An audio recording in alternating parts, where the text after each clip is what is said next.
नमस्कार। आज मैं आपको रवि प्रकाश प्रकाश जी का, जो कि टाटा नगर में रहते हैं, वो महाराष्ट्र में नागपुर में रहने लगे हैं। उन्होंने मुझे कल रात में एक आपबीती सुनाई, जिसे आप लोग हॉरर स्टोरी या भूतिया कहानी कह सकते हैं।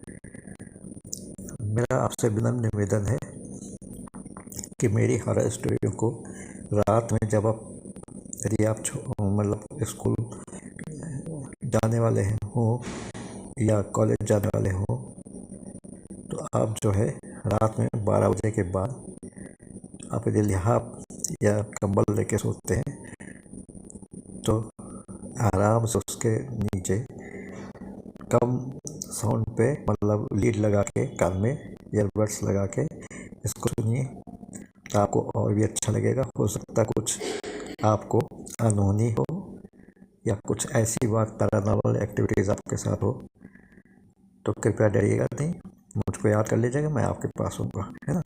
और आप यदि मतलब कोई बिजनेसमैन हो या जो आप ऑफिस में काम करने वाले हो, तो आप जो है रात के 12 बजे के बाद जब सब लोग सो जाए, साउंड बहुत धीमे करके मेरे इस वीडियो को देखिएगा और एक हॉरर एक्सपीरियंस लीजिएगा। ये जो है हमारे राम प्रकाश जी टाटा नगर में रहते हैं, लेकिन इनका मूल निवास स्थान जो है झारखंड के मनोहरपुर से 2 किलोमीटर आगे एक गांव है, पिछौटी, ऐसे कुछ गांव का नाम है, उच्चारण हो सकता गलत हो, तो वहाँ पर ही रहते हैं। तो जो है वहाँ इनकी ससुराल है, पिछौटी, इनकी वाइफ का घर है। तो जो है उन्होंने कल रात में मुझको कहानी सुनाई। असल में है क्या कि इनके वाइफ के एक मामा है हेतीराम, जो कि लकड़ियों का बिजनेस करते हैं और ज़रूरत के हिसाब से, क्योंकि झारखंड तो आप जानते हैं संपूर्ण रूप से घने, वो पिछोटे गांव भी है, संपूर्ण से घने जंगल से घिरा हुआ है। वहाँ साल, सागौन के बड़े बड़े पेड़ लगे हैं और भी पेड़ हैं, जिससे बहुत ही घना जंगल है। और जहाँ भी घना जंगल होता है वहाँ पर तो भूत प्रेत होते ही है ना। तो रवि प्रकाश जी के मतलब जो है वाइफ के मामा हेतीराम जी, जो कि मतलब लकड़ियों का बिजनेस करते हैं और घने जंगलों में जाके साल और सागौन की लकड़ियों को मजदूरों से पेड़ों को कटवा के, लदवा के ले आते हैं और फिर शहर में बेचते हैं। ये उनका काम था। एक दिन की बात है, हेतीराम कुछ मजदूरों को लेके घने जंगल में चले जा रहे थे। अचानक उनकी नजर एक बहुत बड़े सागौन की लकड़ी के पेड़ पर पड़ा। उन्होंने सोचा आज यहीं से लकड़ी लेते हैं। तो वो उन्होंने मजदूरों को इशारा किया, मजदूर अपने साथ लकड़ी काटने के सब इंस्ट्रूमेंट वगैरह, कुल्हाड़ी वगैरह जो भी लगता मैं नहीं जानता हूँ, वो सब लेके आए थे। उन्होंने लकड़ी काटना शुरू किया।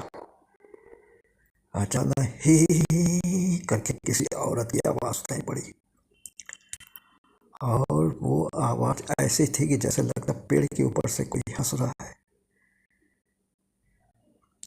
हेतीराम चौंके, मजदूर भी चौंके, नजर उठा के जो देखा, तो देखा एक सफेद कपड़े पहने, बाल खुले, आंखें उसकी किसी बिल्ली जैसे चमक रही थी अंधेरे में भी, और पैर जो है शायद उल्टे थे, हाथ के नाखून बड़े बड़े थे, बाल बड़े बड़े थे लेकिन उलझे हुए, और लग रहा था जैसे बहुत महीनों से वो नहाई ना हो।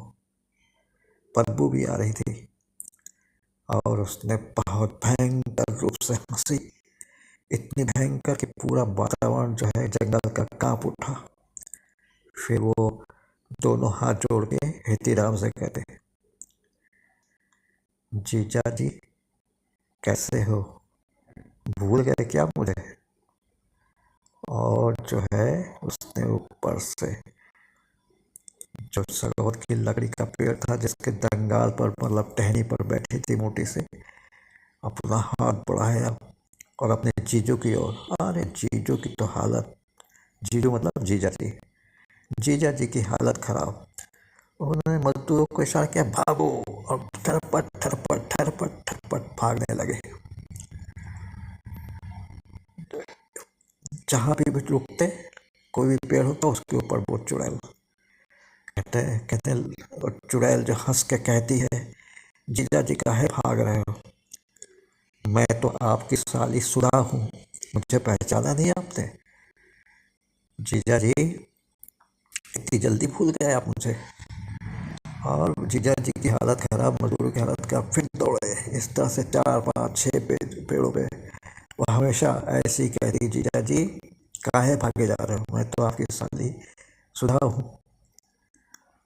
और वो भागते भागते भागते भागते जंगल के इलाके से बाहर आ गए।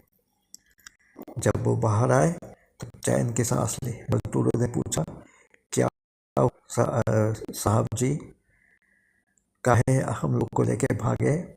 और वो लड़की कौन थी? वो तो लग रही थी चुड़ैल जैसी।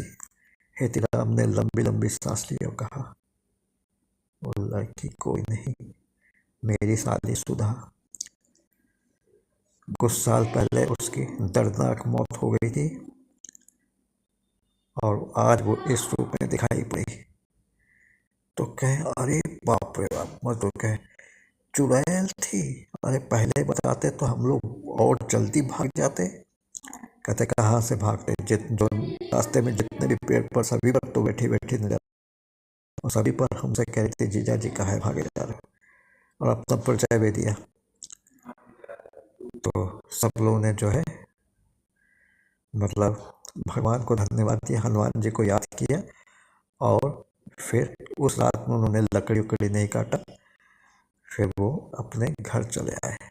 ये थी कहानी हेतीराम, जो झारखंड में मनोहरपुर है।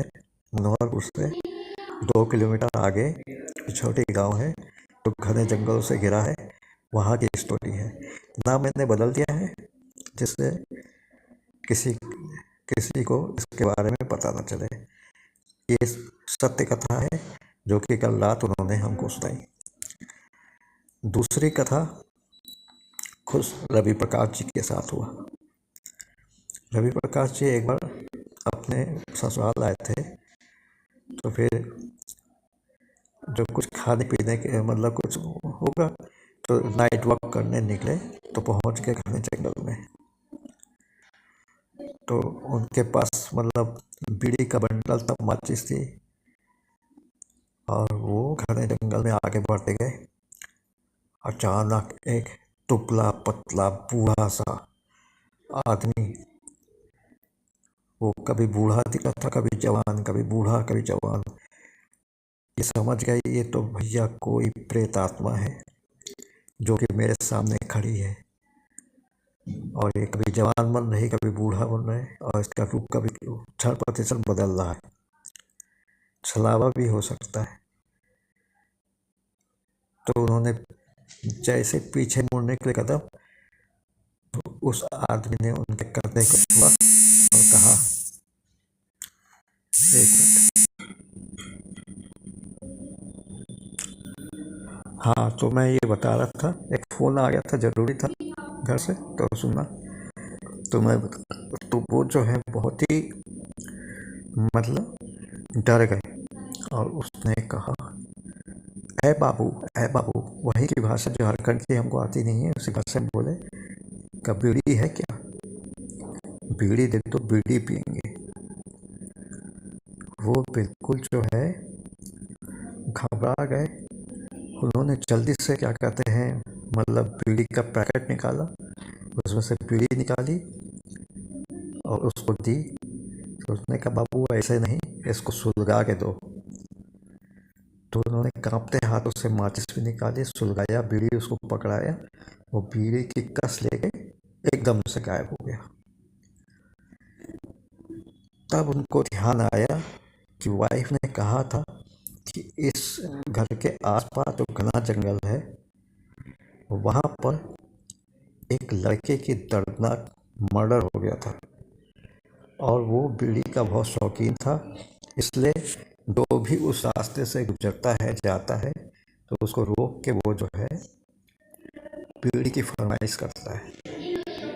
और ऐसा नहीं, करीब करीब गांव में जितने लोग बीड़ी पीते हैं वो उसकी फरमाइश को पूरी भी कर देते हैं। और अब तो कोई डर के मारे नहीं जाता, क्योंकि यदि बीड़ी नहीं मिलने पर किसी पर मान ली बाय द वे बीड़ी का पैकेट बंडल ना हो तो वो पत्थर मारने लगता है और पत्थर मार मार के घायल कर देता है।